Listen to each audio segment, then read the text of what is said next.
Samantang gamit yung episode combine. Sa man yung mga situations no, na ma-apply na ito siya ng type sa coding.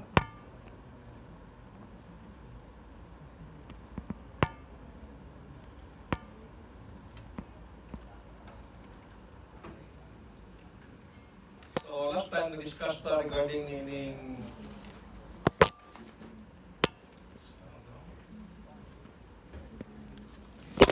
rectangular combined, no? Ano yung kung anong nasa.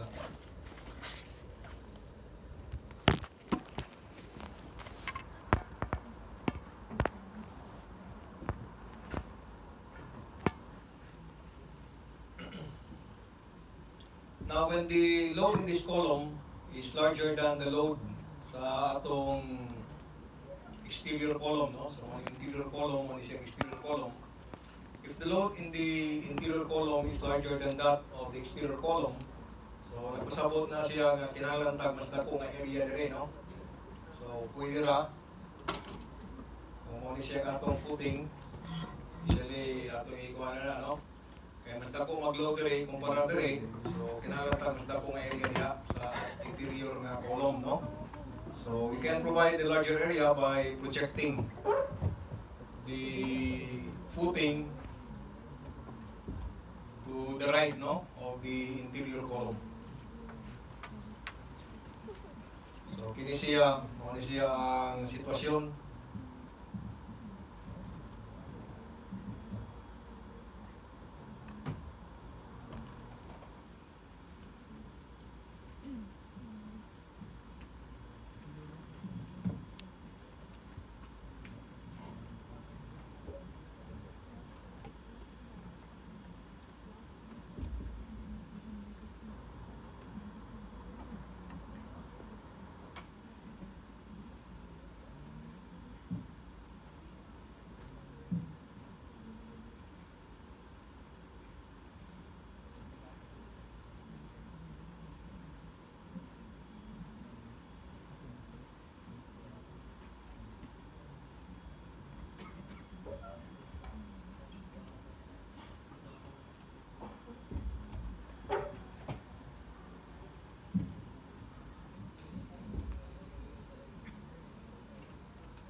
So when the load P2 is greater than P1, mo ni siya atong solusyon, no? So kung dili na ito mag-extend sa atong footing beyond ini P1, ya ang load dire nga columns dako kaysa dire. So ang atong footing pwede na ito extend, no? Dari ka sa aron pag-provide mas dako nga area kaya naman diyan mas bukat na load. So in that case, we can use the rectangular combined footing, no? However,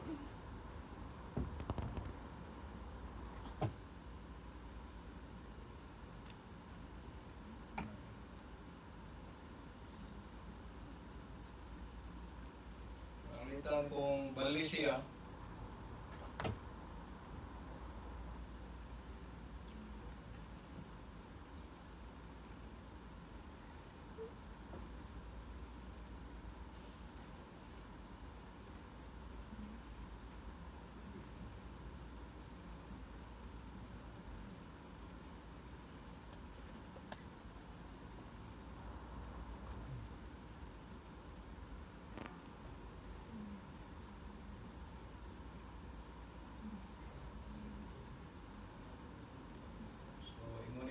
no?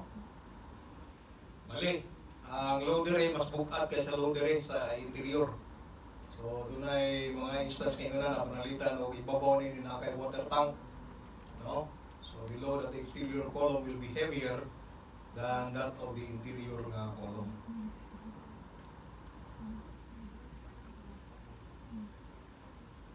So, ang atong tangbuhaton, kung ingon na, ato sa kung tataw extend, di ba? Kuha na? Yuhu! Rabingaw man ang balay. Kuha tao, no? Ingon tani niya ang atong buhaton, di ba? Kaya masukat pa dire P1, nga rin mo extend. However, kung pananglitan kini diri di na ta ka-extend kay property line na niyo, na ba kay construction diha. So dili na pwede na gini, no? So usawa man nato na pag-compensate aron maka-provide tag mas dakong area diri. So ang usa sa mga possible solution will be to make the footing wider under the heavier column, no? And that will result into a trapezoidal combined na footing, no?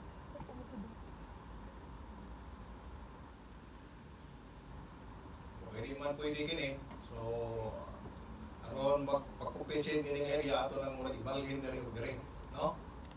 So it makes the footing wider at the exterior column and narrower at the interior column. And therefore, the result will be a trapezoidal footing, no? So muna siya ang usa sa mga instance nga mogamitan ini trapezoidal combine.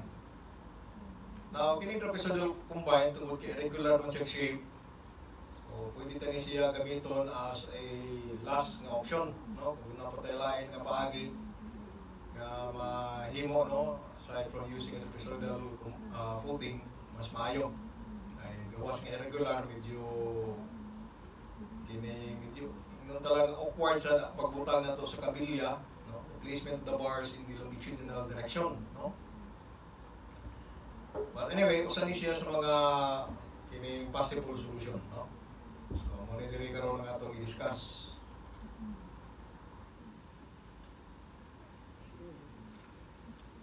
So in the problem, proportion and design a trapezoidal combined footing for the given data. So we have allowable bearing pressure of 250 kPa, F sub C prime 21, Fy 414. Length of footing is 6 meters. So kanang length of footing can be determined already, no? Since from the spacing of the column, then you add half of the column dimension on each side, then you will get the length of the footing, no? However, kini siya dili ta limited nga i-flush gyud nato ang footing sa column. For example, balik ta diri. Nangitan pero ang atong property line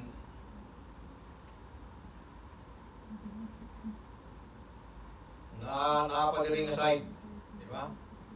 So naa pa siya distansya gikan sa column ng atong property line, no? Natay gamay setback. So pwede nga ang atong footing atong isaga dito. So kung una na nga ang atong column, dili na siya mabutang yun sa kilid sa imong footing, no? Okay? So dili na necessary i-flush yun nato diri, i-flush na diri. Gani diri kung naapay space sa diri, pwede sad nga imong i-extend gamay, no? Depende sa imong kini gustong proportion. Okay? But in the sample problem, so mao ni siya nga ang atong mga columns are placed at the edge of the footing.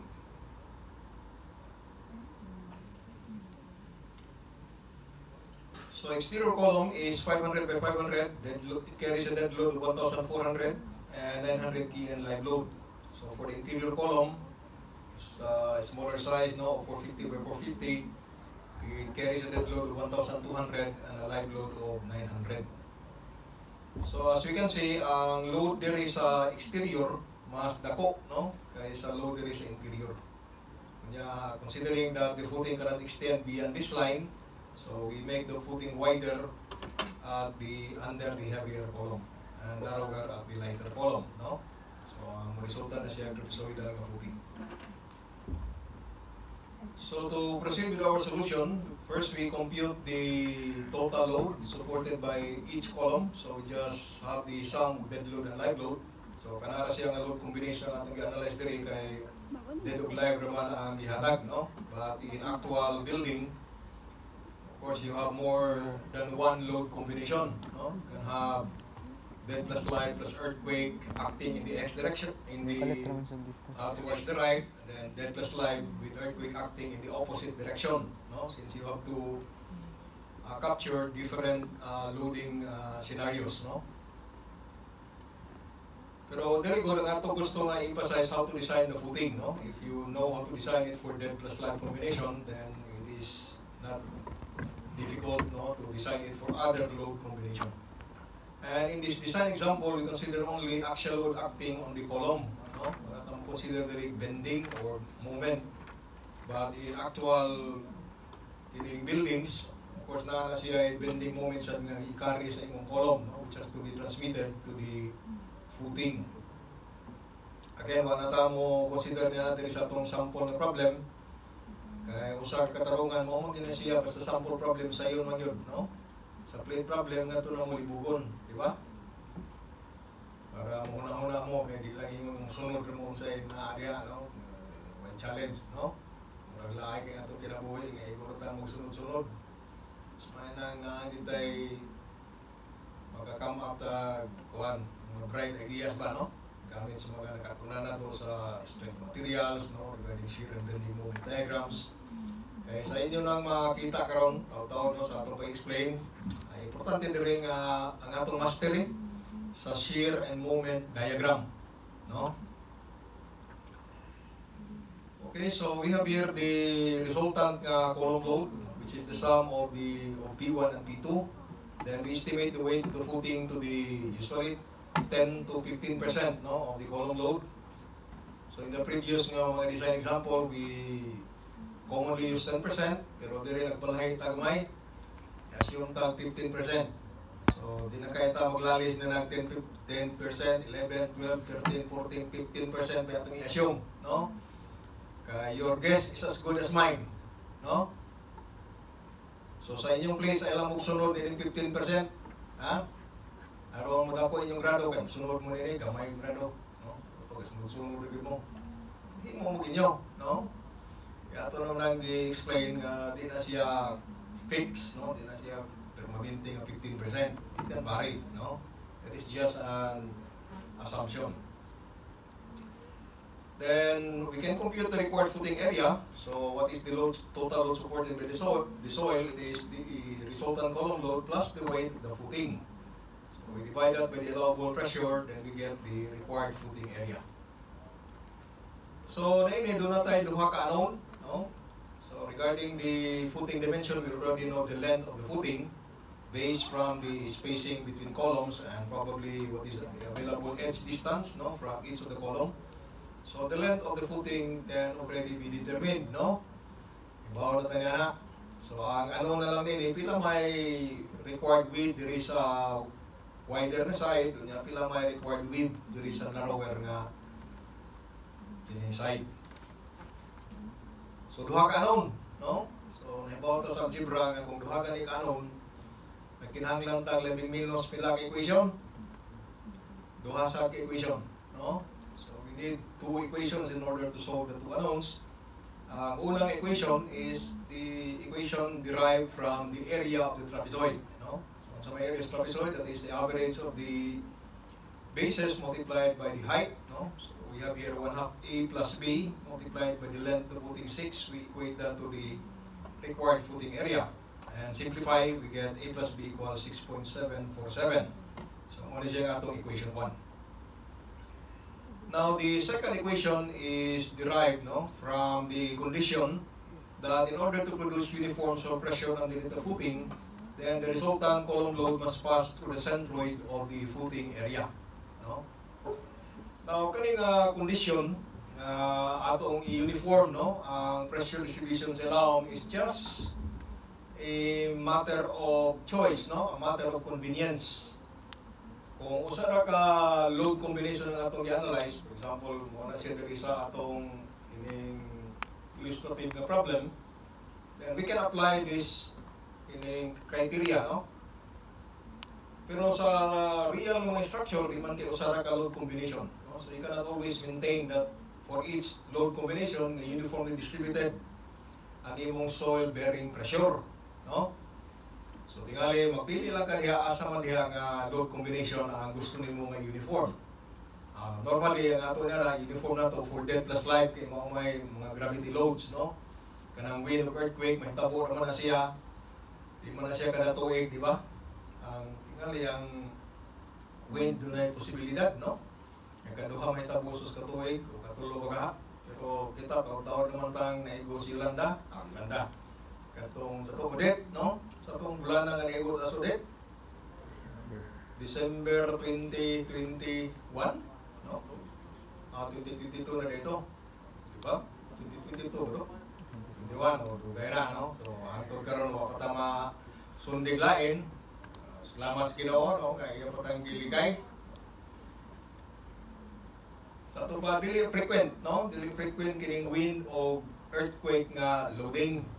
So, muna ang kasagaran itong buhaton na itong proportional footing for uniform pressure based on dead and live combination. Then for the other load combination involving either wind or earthquake, then we are forced, no, to investigate it for uneven or non-uniform pressure distribution. Okay, so kung i-apply na ito ni siyang principle nga ang aron na uniform ang pressure sa ilaong, kinahanglan ang load resultant mo agi sa centroid.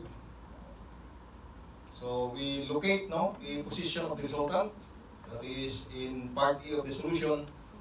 So that is the moment of the force or the resultant is equal to the sum of the moments of the components. Then we use the center of the exterior column as our reference point, no? So you have R times X is equal to P1 times 0 plus P2 times the spacing of 5.525. So you get your X there, then add half of the exterior column dimension of 0.25. So you get your XC, no? Which is the location of the resultant measured from the wider side of the footing.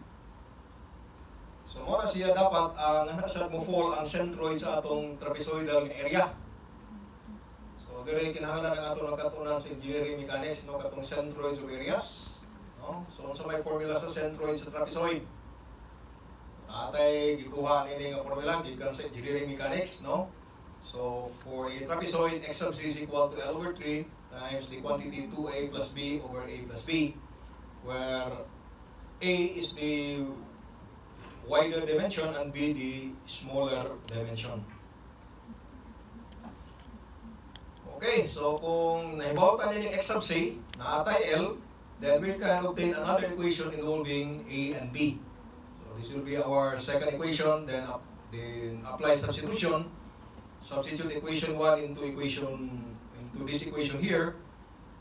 Diba? Kaya kanina rin naamatay a plus b. So which we replace by 6.747. Yung kanang 2a plus b, you can write that as a plus b. No? You can break up 2a into a plus a. So ang may tabo na nga a na lang unknown, so you can solve for a, then back substitution into equation 1 to solve for b. Now at this stage in our calculation, we do not round off yet, so we carry more in decimal places in order to minimize rounding off error in our subsequent calculation. No? So we have A of 2.992 and B of 3.755. So after nini, nanatay dimension sa atong buting. No? Ibawa na siya yung length, ang width ray, ang width ray. So muna siya ang step 1 pag proportion na to sa dimension sa atong footing. So starting with step 2, so muna ni siya ang design na yun, no? Sa footing slab. So by design, we mean to determine the amount of reinforcement, then the required thickness as governed by shear, no? Which comes in two kinds. We have the wide beam shear and the punching shear. So kay ultimate strength design method man ang atong gigamit, no? O gamiton pag design ining concrete slab dire, no? Then we compute the factor loads, no? So we apply the load factor, so 1.4 for dead load and 1.7 for live load. But again, sa bago nga code, i-reduce na siya to 1.2, yung 1.7 i-reduce na ito sa 1.6, no? So 1.2 dead load plus 1.6 live load. So kung natin compute P1, P2, then we can compute the net ultimate upward pressure. So just the sum of P1 plus P2, then divided by the actual footing area. No? Okay, huwag man natin i-round up ngayon. So of course we should get 20.24, no? Square meter na area. And we'll have 331 kPa. So kinidere, distributed, no? Uniformly distributed anywhere on the footing has a pressure of 331 kilopascals. Now, for the purposes of analyzing the shear and bending moment that will be developed in the longitudinal direction, so kani siyang pressure force per unit area atong i-convert into equivalent linear nga pressure, no, into force per unit length. So that is done by simply multiplying this pressure in kPa by the weight of the footing at both ends, no? So 331 times 2.992, kanito raise sa A, you get 990, kaning 331 times weight, then you get 1243. So if you look at the load diagram, it will look like this, no? So nakagaling 990 kN per meter, the rate 1243 kilonewton per meter. Then the slope of the pressure line, may slope in yung pressure line. So since the weight of the footing varies linearly, no? Linear line, and therefore the variation of pressure will also be linear, no? Ikandre pa yung andre. Nakalitan kung gusto ka mag-exhibition, kani siya i-line mo, no? I-parabolic. Sige, padayon sa imong kinabuhi, no? So, parabolic sa siya ang exhibition dire, no? Pero nga nung imo man ipachoy-choy, ilubong naman na siyuta, no? So, ikuha lang. Linear lang yun, no? Para sa iyo buhaton. So we compute the slope of the pressure line, simply the difference between the pressures at the end divided by the length of the footing. And thus we obtain a slope of 42.17 kilonewton per meter of length, no, along the footing. So mo ni siya nga atong load diagram. Ang atong sunod nga objective will be to draw the shear and bending moment diagram. No? Now, atong solution sa katong rectangular combined footing was to use the relation between load, shear, and moment. No? So, ganito nga mga relation. We have the change in shear is equal to the area of the load. Change in moment is equal to the area of the shear. Ato itong gigamit ang relation sa load, shear, and moment because the area were easily calculated. Pero dire, medyo kunti na gamay kung gamit ka na itong paagi, no? Kaya nga itong area sa load diagram, area sa shear diagram, especially the area of the shear diagram, since that is already second degree, no? Yung pareha kung ang atong load diagram uniformly distributed, 0 degree, ang shear first degree, so we will have only triangles, no? Pero dire, di naman na triangle ang area sa shear. It is already parabolic segment, and it will be tedious, no, to calculate the area of those parabolic segment. So the more efficient solution will be to use the shear and bending moment equation. Okay? So ang atong shear equation, kung inundon mo sa inyong strength of materials, basi na to muna to pag-discuss sa inyong maestra, no, i-absent baka mo. O sige, pag-review lang, may libro sa strength of materials, diba?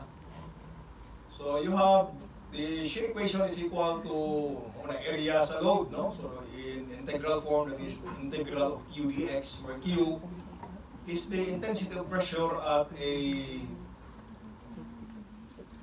acting, no, on a differential length dx.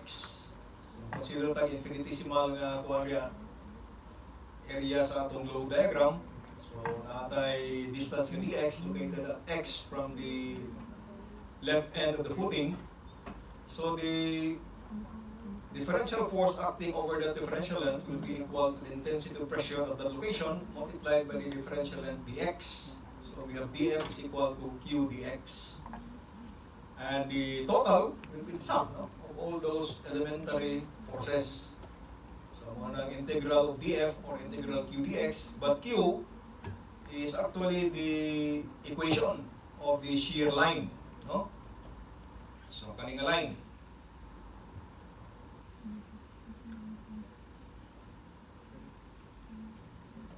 So ang equation ni nga line, ato nang bagon, no? Kanang line. Ang equation na mo ni, no? 1243 minus 42.17x. So how did we determine that? So ang atong gigamit diri, ang atong nasa nakatunan sa analytic geometry, no? So you have the two-point form or the slope-intercept form. Kaya ibaw magkagusa ka point yan, ibaw ka sa slope. So you can write the equation of the line. Okay? So that's the equation of the line, 1243 minus 42.17x. Then you integrate. So sa may atong i-apply sa diri nga mga knowledge. Ang atong nakatunan sa integral calculus, no? Ang gamit ito ang niaging subject nito, no? Karon pata sa una, gamit integral calculus ay asa. Pero karon makita na ng gamit na, no? Pero kining mga integral na involved diri are just the basic types ng mga integrals. Na ang mga integrals nga complicated na kayo, no? Gamitan ng integration by parts, di ba? Pero kani siya integration ra sa algebraic function. So integral 1243 dx is 1243x, integral of x dx is x squared over 2. So 42.17 divided by 2 gives you 21.08. And when you integrate, you get a constant of integration, no? Unless imong i-specify ang upper or lower limit, then the constant will be cancelled, no? Pero dili man. So ang pangutana nini, no, importante nga ato ning masabtan kung sa may meaning niya ng C1, no, kanang constant sa integration. Now, of course, i-define nato diha that C1 is actually the value of the concentrated column loads. Okay? So, pag-evaluate na ng C1, for example, so once na natin ining, ano kaning may akong punit?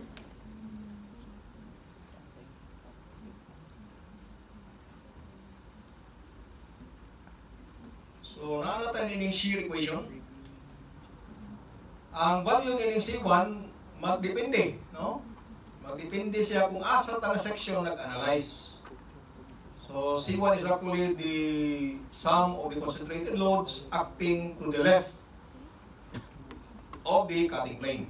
So, for example, primero nga rin atong cutting plane from 0 to 25.25, no? Then, wala pa tayo C1, no? Pero kung tayo column load to the left. Pero kung mag-compute tayo sa shear dire, ang ating C1 takes the value of P1, no? And since P1 is directed downward, then it will be assigned a negative sign. Kung harita mag-analyze, ang atong C1 mo yapon, negative 3490. Kung harita mo yapon, dire, just to the left of this, still negative 3490. But when we calculate just to the right, no? Di maad na 3490 plus 3210. Okay? So, muna dire. So, we just assign, no? The advantage of deriving the shear equation is that after that, all we have to do is to substitute values of x along the gitawag ito beam, no? So, at 0 meaning at the left end, then at 0.25, dire, no? Then at 0.25 plus dx, so may pasabot nini. Well, kana siya pasabot na it is kanisiya 0.25, that is a point just to the left. Then 0.25 plus dx is a point just to the right of the concentrated load, no? Or P1. So just to the left, apil ang P1, just to the right, apil ng P1, no? Also dire kaning 5.775, that is a point just to the left, no? Just prior to the load P2, then 5.775 plus dx would be the position just to the right of the concentrated load. So you'll get the corresponding values for the shear, and you plot that, no? Then you connect them by a second degree curve. Ano na ibaw man ta nga second degree? Well, kaya nga itong load curve is first degree, shear curve is 1 degree higher. So, second degree, no? So, this will be a parabola. Parabola nga ang iyang vertex, this is not a vertex, no? Neither is this a vertex. Ang vertex atong parabola, kanidiri, no? Ako kani-gani, di pa ni vertex, no? Because because the vertex of the parabola corresponds to the location where Q will be 0. But Q is never 0 within this beam. No? So wala tayong vertex na rin. Unang pag-computing mo sa area, di pwede ng 2/3 AB. No? Kaya ng 2/3 AB, magamit na rin mo kung ang usa ka point is a vertex.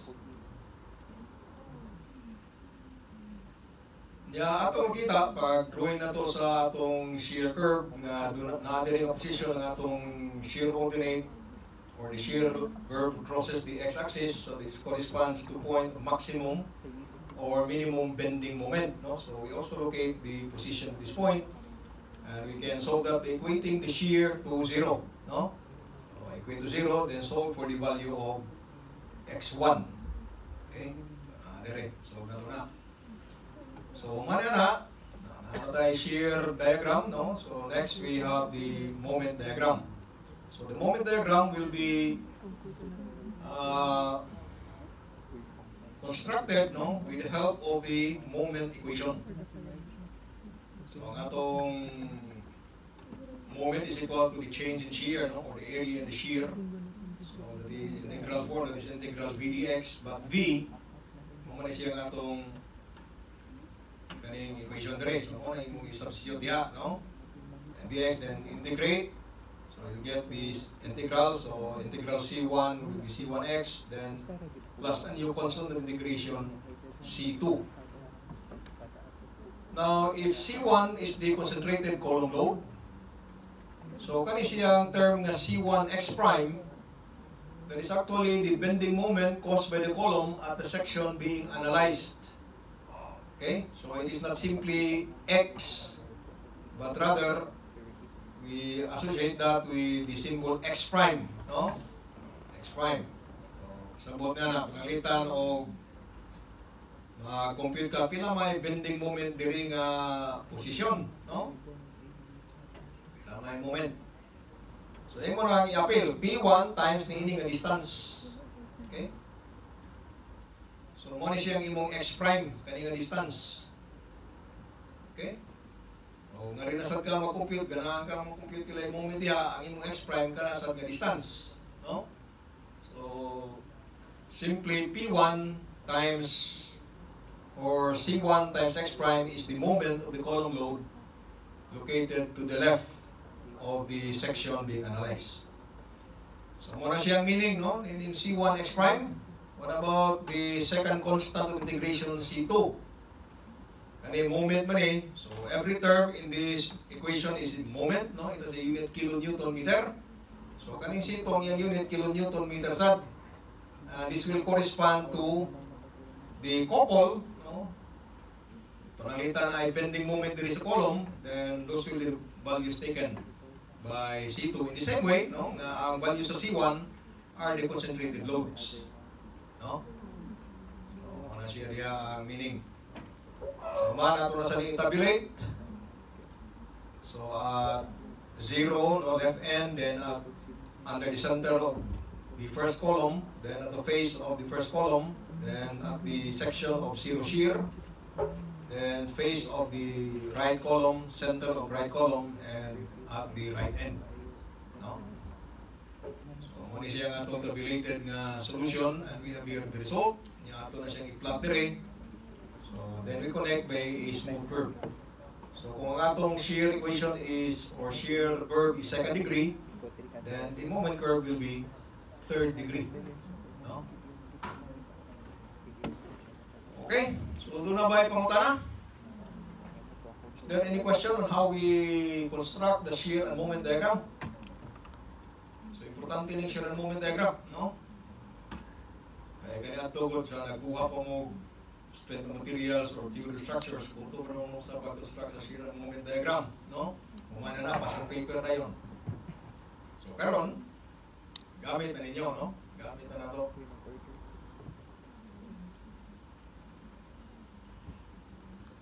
So, umana lang step 3, mahimong pahuway ka kariyot, ha? May mo masuro sa kasiyala, no? Sa leader mo sa yala? Ha? Marvel? Saan Marbella? Captain Marvel? Mali? Oo.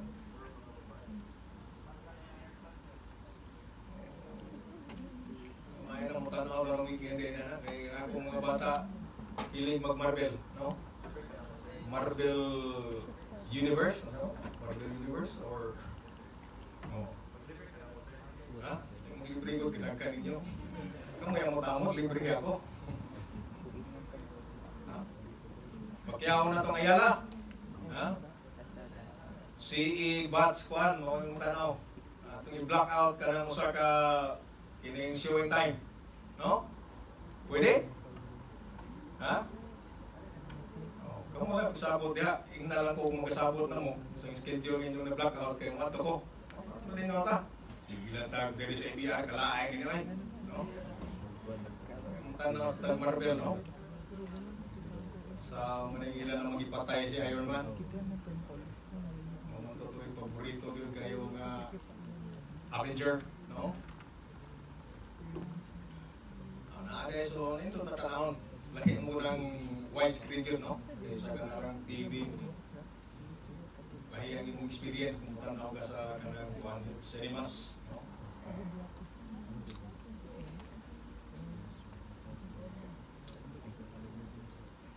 Okay, so after ending shear and moment diagram, ang sunod na to will be to compute the effective depth. So sa effective depth, kung sa may mga check na to asang dapita. So of course we have the beam shear, no? If you look at the shear diagram, although the shear here is higher, that is 2874, mawani siya at the face of the column, no? But the critical section for beam shear is not at the face of the column, but at the distance, no, from the face of the column.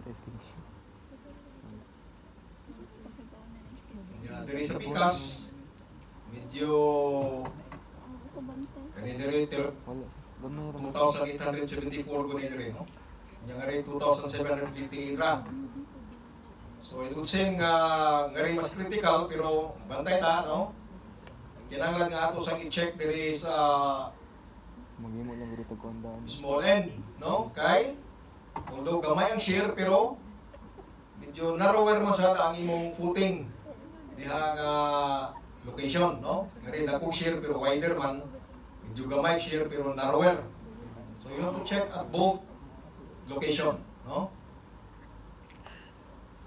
So how do we compute the shear here? Well, usa ka pagi, you can use the geometry of the shear diagram.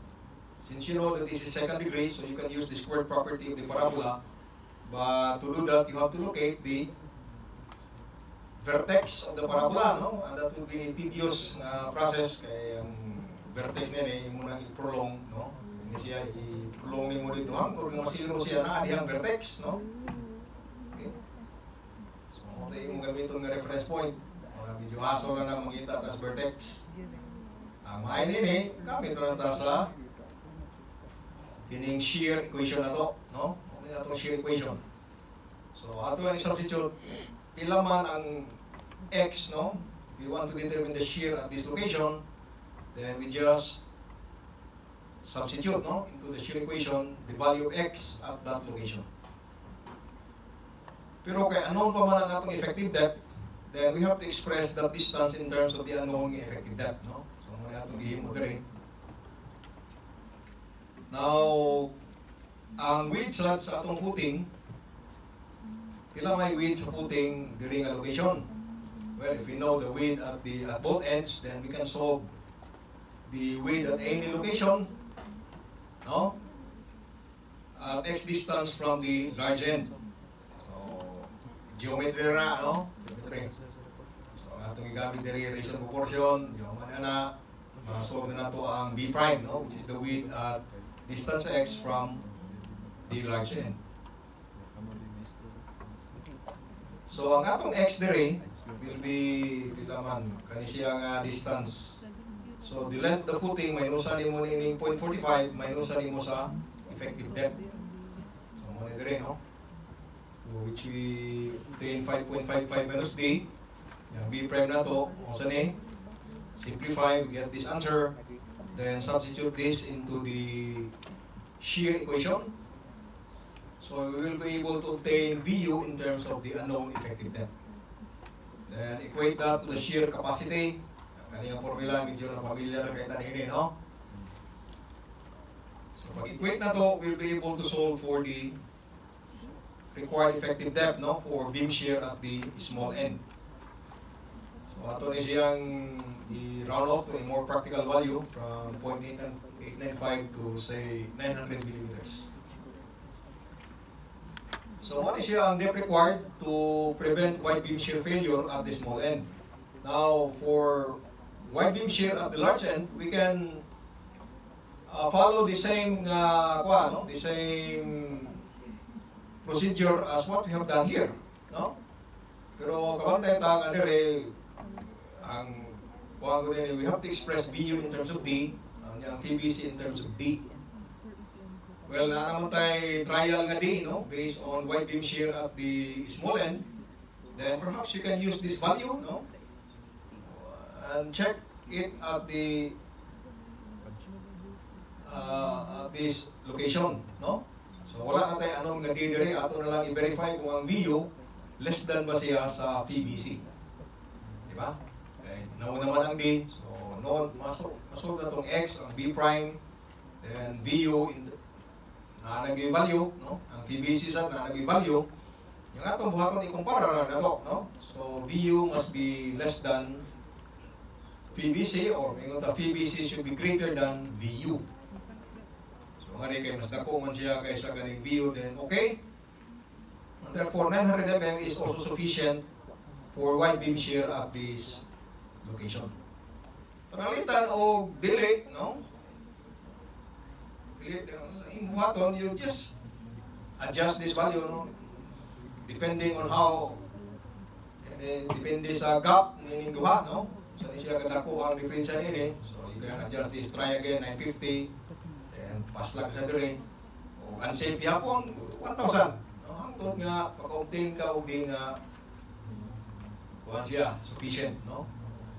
So ingon na dili kay visually mo kinabuhi, dili ka moagi nini kanunay nga mga algebraic, no? Purely algebraic na solution. So that is for wide beam shear. Then next we have punching at exterior and interior column. Since the column are placed at the edge of the footing, then we have a case of three-way shear. Nadiya, no? Muna siya nga itong critical section for punching sa exterior column. Sa interior column, so mausa ni diri nga itong critical section. Sa punching shear, no? It's still a three-way shear. So, sama na ito pag-determine sa shear force dire. So, that will be the downward column load minus the resultant of the uniform upper pressure acting within this tributary area. No? So, ang atong E, ay D over 2 distance man di ba? So, masolve na itong E, masolve na itong F. Then, shear force will be, you have the downward column load, then this is the uniform upper pressure multiplied by the area of this siya mga tributary area na. So, yung shear force, then shear capacity, so phi 1/3 square root of C prime BOD, where BO is the perimeter, so only on 3 sides. May appeal no? So, ang atong perimeter F plus E, plus E direct, no? Then, we verify whether PVC will be greater than VU. So, in this case, it is okay. Panalitag dili okay. So, sa buhaton,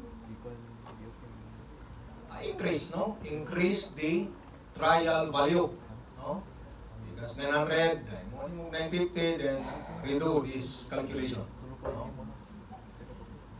Pero based on my experience, no? In most cases, kani siya iuna na to ang wide beam shear based on small end, because usually this is the one that will control, no? Among the possible shear failure, kasagaran mo ni siya pinaka-critical, no?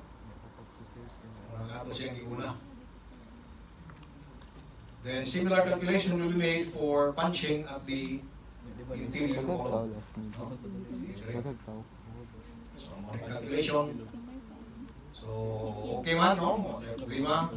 PBC is greater than VU, then the trial effective depth of 900 is adequate, no? So, it also shows here that the most critical or shear failure is wide beam shear at the small end. So okay na ta sa effective depth, so meaning that from that we add the concrete cover, so we have the thickness of the footing, and the remaining part of the solution will be to compute the steel reinforcement. No? So sa unahon na to sa long direction.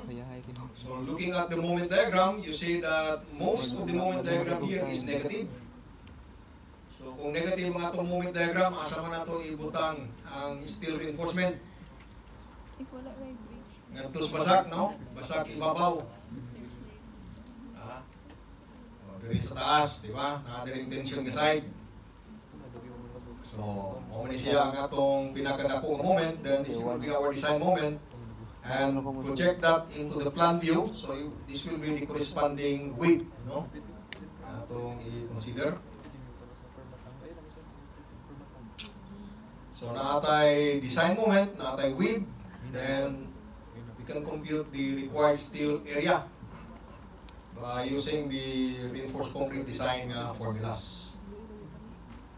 So RU, M, rho required, then compare with rho minimum, and select the governing rho, multiply to BD, we get AS, then compute the number of bars. So we select the size of the reinforcement, compute the area of the bar, then compute the number of bars. So ito na yung gamit ang medyo dako-dako ng diameter. So you don't have to follow this, no, in your own plate problem. Pwede kang gamit 25, try sa 25, or masugod ka 20 mm, 25, 28, 32. Yeah, pwede, dako kayong requirement, 36 mm diameter. No? But all things equal, we prefer smaller diameter bars than larger diameter bars, no? Because larger diameter bars are more difficult to cut and bend, no? And also to install, di ba? May mga ganang 36 mm diameter, pila ka taong pas-ana ng usa ka kabilya, no? Usa ka cut length, no? Buka na oy, ha? Nakakuha mo muna na usa ka dako ng 36 mm diameter bar, usa ka buka na 1/4 length niya, buka na, no? Pwede na naggamit og dumbbell. Exercise nimo, no?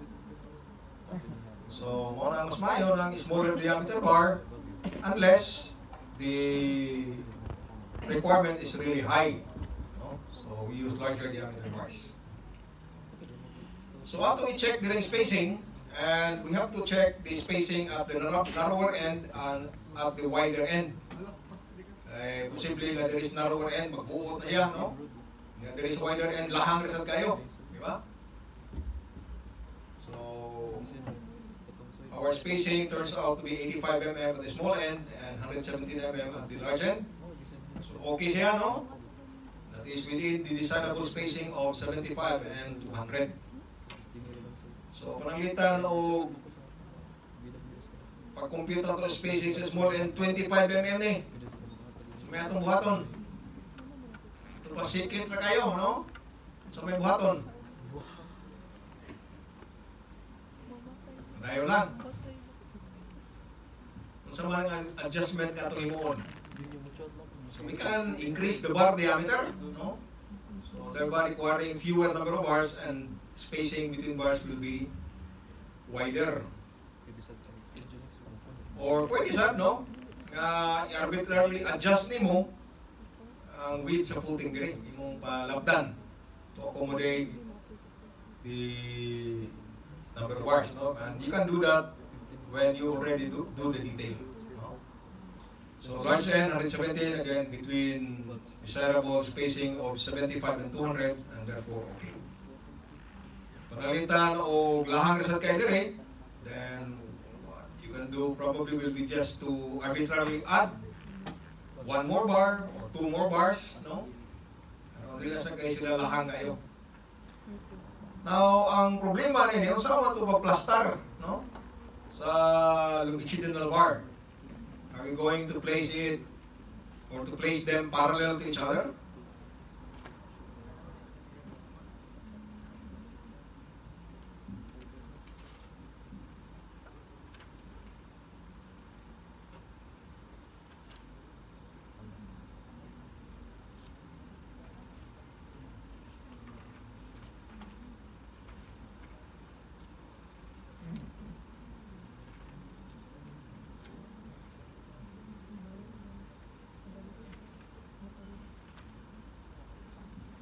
Ingon mo na nato pagkaplastar.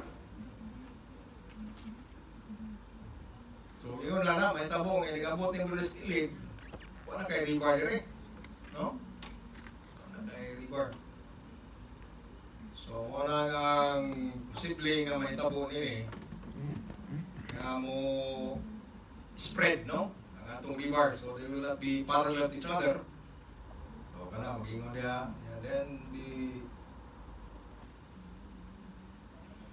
siguro yan sa pikas balisad, no? Gali dire mag-ingon sa ni dire. Yeah. So the bars will no longer be placed parallel to each other, no? Dili magkaanam sila og kuan. Murag mo pay-pay siya, no? Pay-pay, kita na mo pay-pay? Ha? Sa mga nagdapay-pay diha? Ha? Pay-pay, ibuka din mo pay-pay.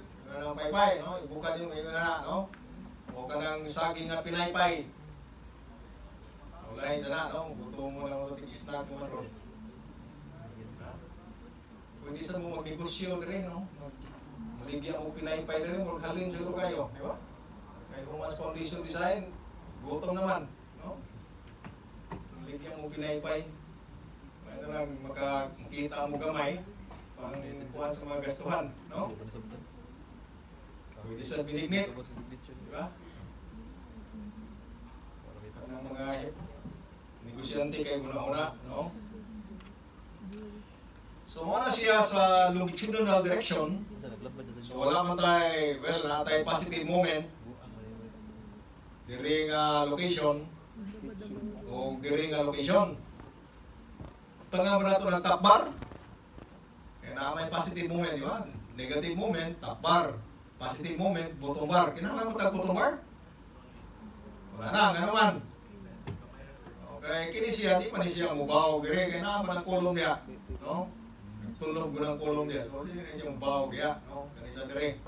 Mubaw. So, ang posible nga bending is between kining clear span, no?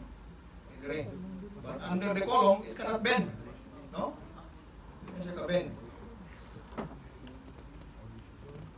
So theoretically, siya yung moment, pero in actual, zero na moment niya, no? Tamakan, ibuot mo na sa column, ipiton na siya sa column. So next to that, we have the steel in the transverse direction. So kani sa longitudinal direction na, but there will also be bending in the transverse direction. So we need to provide transverse nga reinforcement, no? So pag designing ng transverse reinforcement, method na i-follow ato lang sundon ang similar na procedure nga gamit sa rectangular combined footing, no? So we consider effective bandwidth.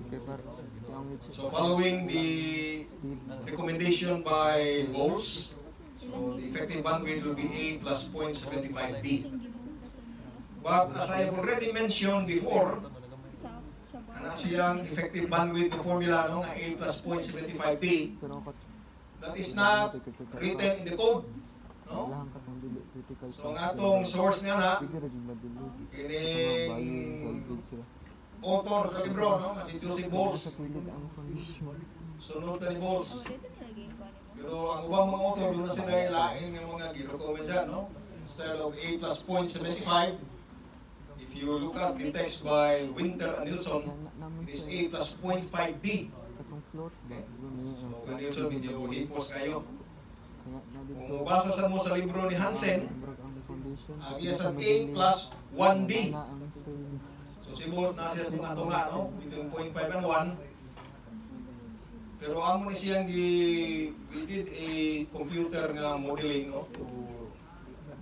Using finite element method. And it seems that Hansen's formula is predicts better, no?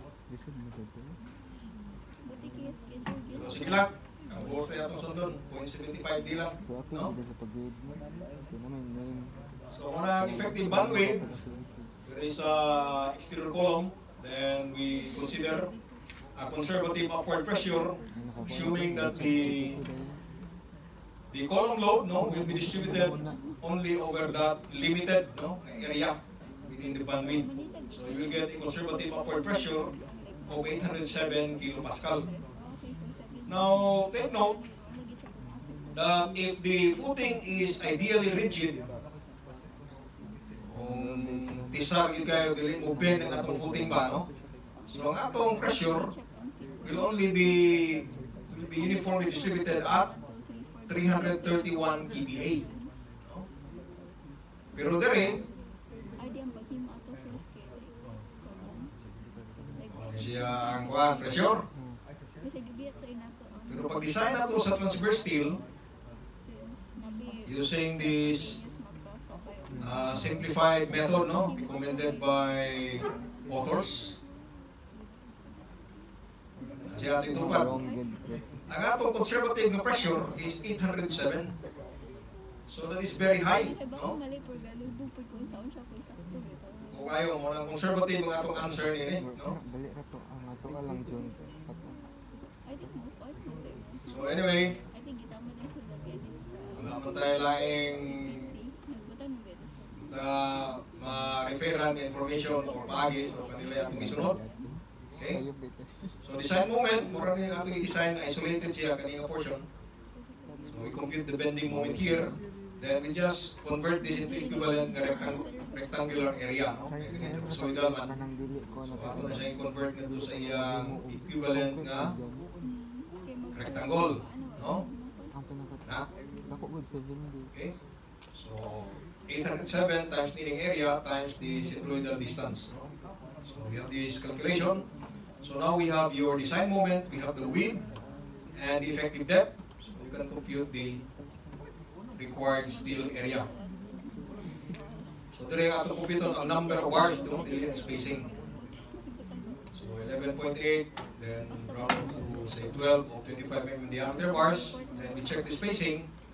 So as you can see here, using this conservative pressure, 807, ang atong mga rebars are already very closely spaced, no? Ang requirement with you stringent kayo. So pwede na 75 na lang na, no? Lahang na lang, ipugos na lang lahang, no? Maintain the same number of bars, then force it at 75 mm centers, no? Well, for development length, so the distance from the critical section of bending to the end of the bar should be greater than the required embedment length of the bar. So same calculation at the interior column, no? So to design the transverse steel here, so consider the effective bandwidth, compute the bending moment here, then afterwards you can compute the required steel reinforcement. Now, karon, wala man siya, no? What about for the remaining zones? So natay igamit ang effective bandwidth diri sa exterior.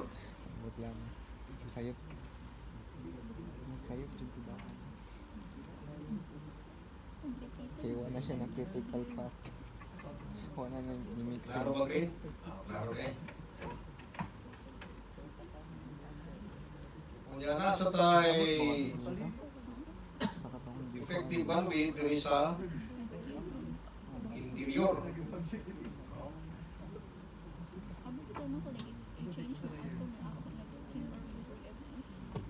So, diri butang tag kabilya diri, no? Pila ka mo ating butang diri yung kabilya, bottom bar. So, base sa atong calculation, kinahanglan taog Kining 12, no? 12 ug 25 mm diameter. At interior column, we need 11 or 25 mm diameter. So, unsa siya ni kabuok dire, no? So, sikit na sila. Hindi na lang nato drawingon ang 11 ka-rebar kay dugay ta, no? So, what about the remaining zones? So, kini siya dire mo ni atong ipasabot nga remaining zones. Pila man kabuok nga atong i-provide rate. Definitely, no? Nasa transverse nga bending moment diri nga portion. Hindi lang ang transverse moment mo occur dire sa atong effective bandwidth kundi nasa dire. So for the remaining zones, ang ato lang gihimo dire no sa atong solution will be to supply minimum. So romin, okay? Kasi katong gihimo ni Pero lain nga paagi no to provide another basis for determining the steel reinforcement in the remaining zone. define. Pwede nga imong kumpiton. Laborato. Lagi. Mo ni siya atong critical section for bending na diha. Kanya mo ning imong ining tributary area.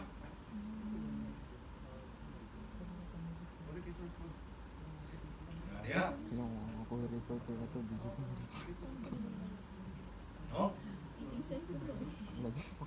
Ako yung Yung sa may gamito na itong pressure dire. Ay dire, ang atong igamit ang conservative nga answer nga 807. Sa PICAS, ang atong igamit conservative nga pressure nga 932. So what about for the remaining zones? So for the remaining zones, you can use atong una ginato na compute.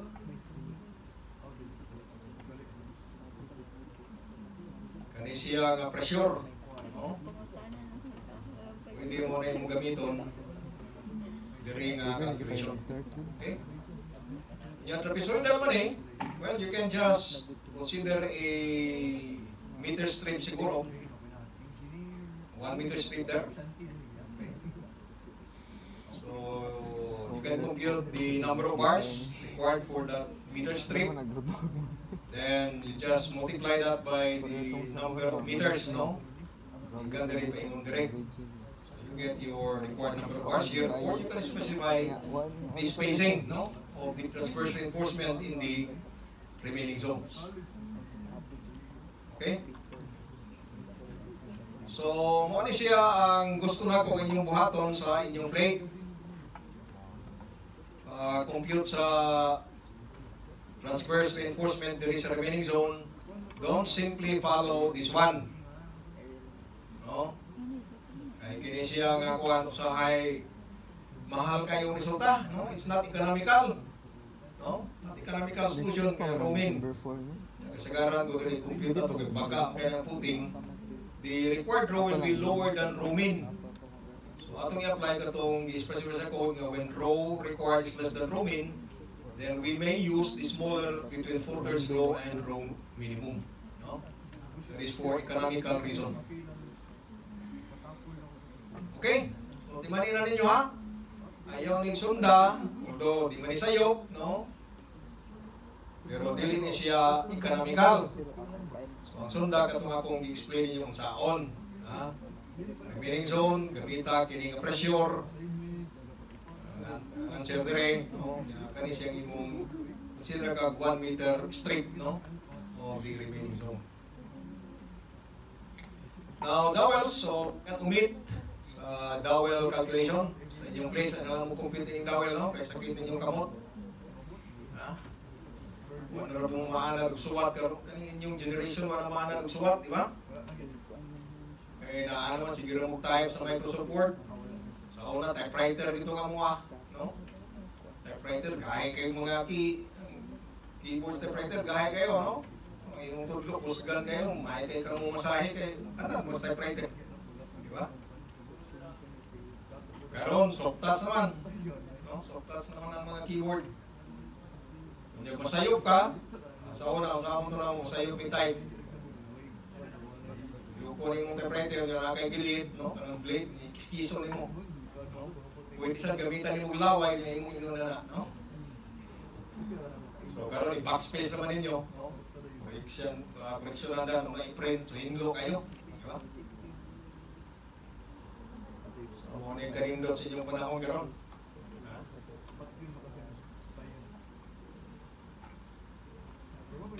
So, just omit kining mga dowel calculation.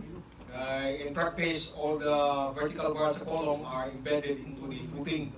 So, there is no need to compute sa kining dowels. So, these are the calculation for the required development length for the bars that we use. No? So, kung sila itong gamiton para compare dire kung sufficient ba no? Ang available embedment sa itong bar.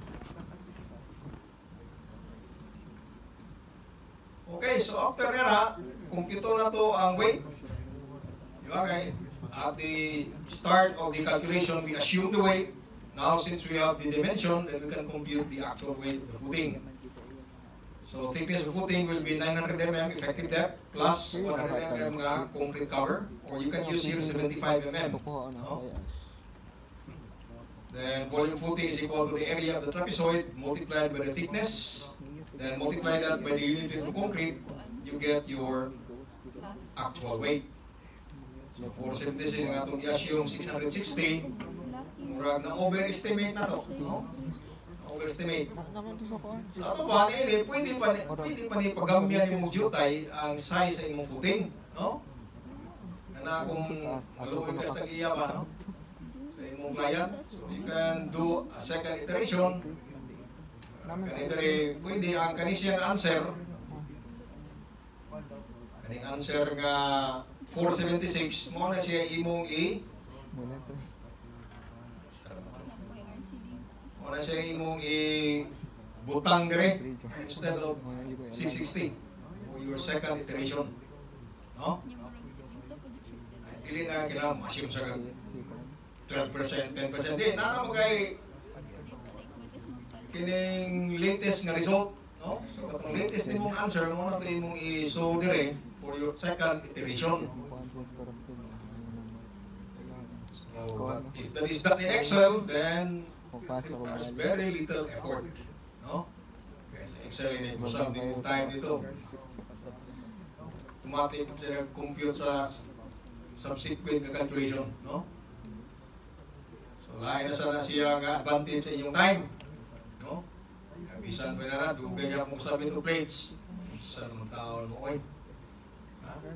Sa una noon, yung manumano kayo, kasabit mo yung time. Pero buong na. So, Miss John, tiro dugay mong sabit o plates. Sige rin maghangyo nga, sir, extension. Ha? Na high-tech na naman ito, naghinay na naman itong trabaho. Tingali kayo wala yung trabaho, ha? No? Tanaw sa marble. Sige, unahan sa ng marble, no? Okay, klasik. Next week, dito na siya liga. Okay, so mali ang detail. So don't forget to draw the detail, no? Without the detail, karang imong compute daw, anay gamit. Di man yung detail yung ihatag sporman. Di man ang computation yung ihatag sporman, ang detail man.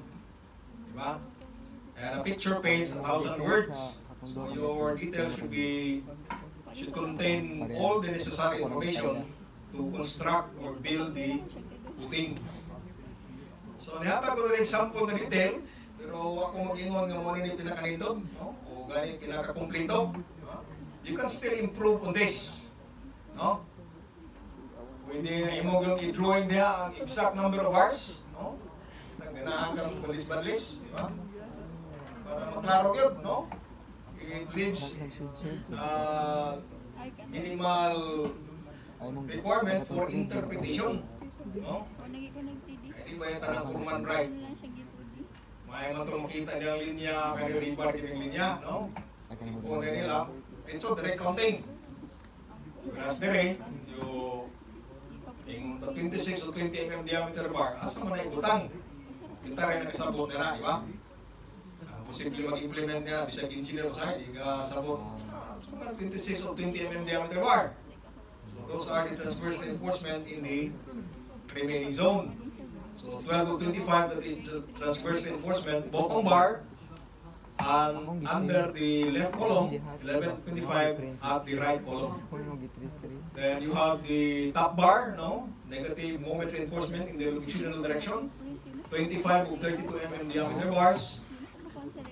Now, although theoretically, wala na tapos kinahanglan kung ta, ining kuha, no?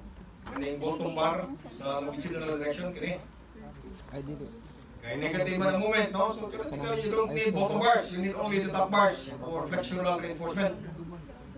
Pero, we place tanggal po na ito bottom bar na naman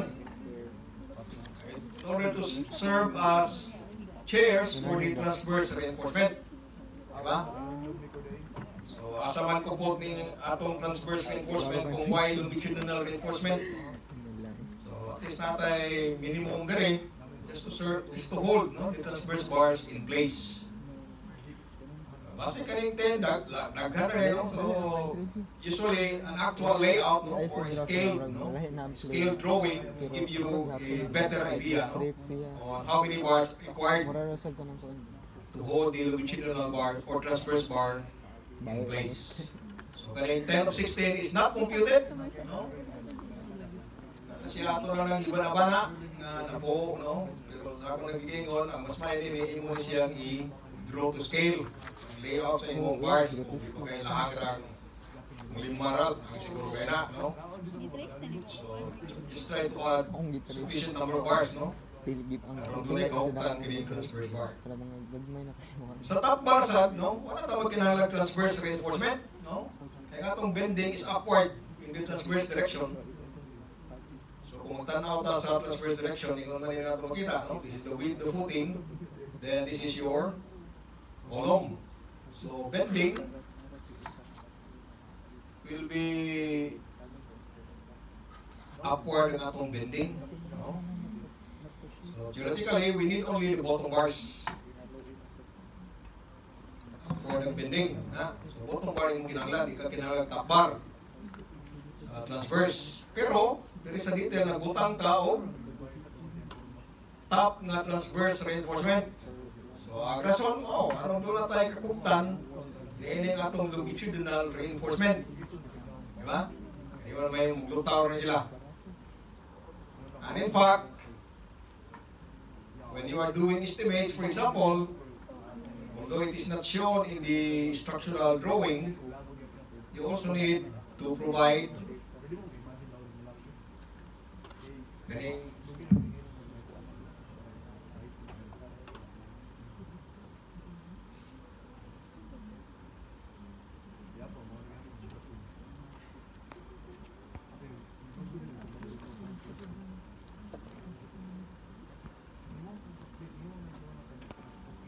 simple, kinahanglan yapon ganini, no? Kaya sa may kaning diri, so may mugunit na. Kaning diri sa ilalom na butangan na ning spacer. Can be concrete na spacer. Pwede sa rebar na spacer.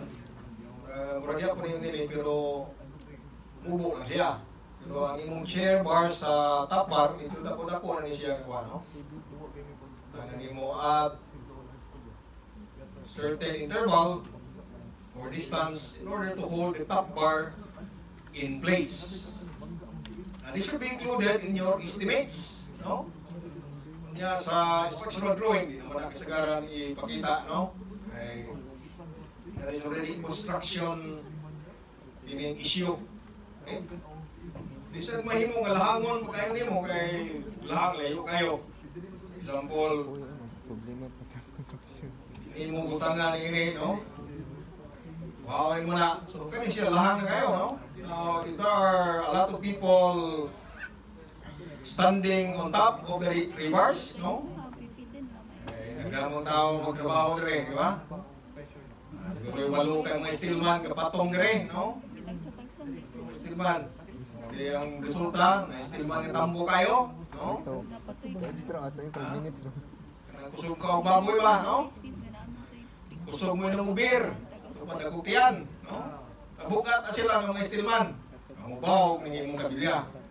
Diba? Bawag-bawag. So, putangin na siya sufficient nga bangil diri sa ilaom aron ang imong rebar dili siya mo bend, no, during placement. Okay? So those are practical consideration na wala na nato gikuan sa design. No?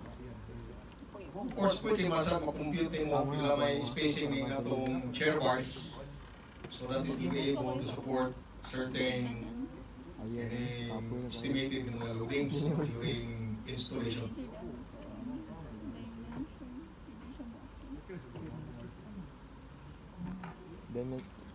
Okay, so karon narita sa atong sunod. Pwede man ang dami. Late problem. Sa kabin.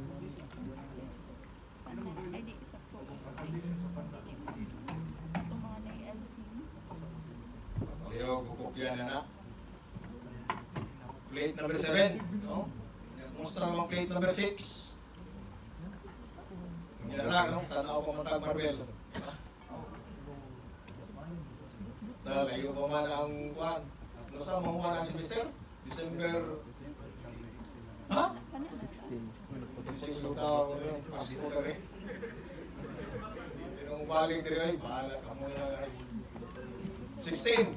Nanarang-arang na. 16 Kamay gani, December 12. Uwan ta. Pwede din ang December 16. Ano ba natin na ninyo para sa iyong kabukasyon? Ha? Di po eh. Next week, dapat ay usa. Siguro. Please, 24. Okay, so proportion design episodal combined footing to support column C1 and C2. Footing cannot extend more than 1.2 meters from the center of both columns. So, kinireta po ni siya sa usa sa mga project, no? Ini ang kinahanglan episodal gani kay property line rin yung gani na sila yung septic tank, no? Septic tank rin, so existing. Hindi ta maka-extend sa diyang mayo. Hindi sa extend mayo. So, marinidiri ang gawas na episode combined. So, allowable to 50, subsea prime 21, FY 414, column C1, marinidiri, 500 by 500, C2 450 by 450. And for the other data, so, okay na tayo? Itsura na ninyo. So, sa ning advantage yung panahon, no? Sa unang pwede kayo magkubya. Pero pictura naman na. Nayagog yun, no? Pero pinayaya. So, ngarita sa design data, view